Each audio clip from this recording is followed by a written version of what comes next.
I swear one day I'm just going to be able to do one of these videos without doing like 6,000 takes.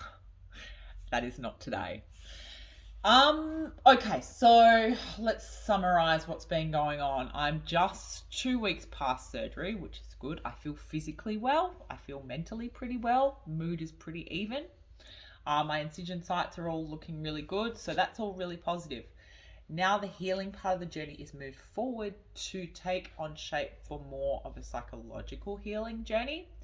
So my outpatient journey has begun with a psychologist at Kenny Edward, and she was beautiful. I had an hour session with her this morning.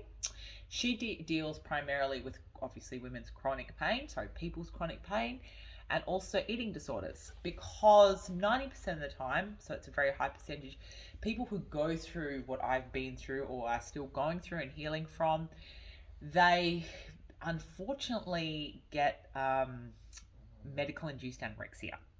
The reason why is pretty simple. We attach eating and digestion to pain, because obviously our bowels and our stomachs and all the bits included are just not functioning properly, and it's caused us so much pain. So what has happened moving forward is you go through these cycles, and I've talked about them many times before. I'll starve myself or eat extremely low calories or just a liquid diet. And it's a form of self-preservation, essentially. I mean, I'm running from pain like any normal, sane human person would. And then get to the point where you're so hungry, and even a little amount that you eat causes you a lot of pain. So you go through that little trip for a few months, and trust me, you're going to end up in that little cycle, which is pretty nasty and unhealthy. So you can be totally aware of it, and it can seem totally logical, but getting out of it is a whole nother discussion. So we sat down together and unpacked the whole thing. Me as a person, what I do, how I'm trying to feel my body, how I feel good about it, how I don't feel bad about it.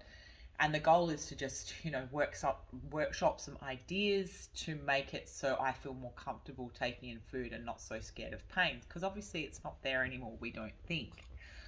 So my fractured relationship with food, and liquids, it needs to heal. And obviously this isn't going to happen overnight. So the best thing I feel is obviously being very open about it with the people around me that, I love, and talking to someone like my psychologist today. I won't tell her name. So it's putting those positive steps in action and just being really fucking honest with yourself and just facing it head on. There's no point kind of trying to run from this. You cannot run from it. I can try and run from the pain. I've been running for pain for, enough. And also, it's really important being a mother with a young daughter that this doesn't get out of hand, because that little 9-year-old looks up to me, and if she sees me going down that path, she's going to replicate that. So this is a really important thing that I need to take care of very quickly and very honestly and very openly.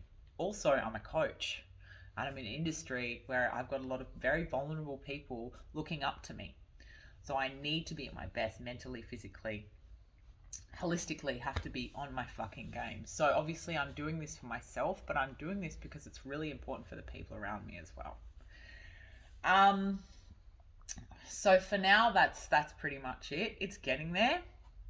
It'll take time. It really will take time. Life, we live with, pain is a part of life. It's just how we perceive it and how we action it that matters. So as taboo as all these conversations are, they need to be had more. It's really important that we're a little bit more open about our pain and how we deal with it. Are we coping well? Are we coping badly? Are we using maladaptive coping mechanisms to cope?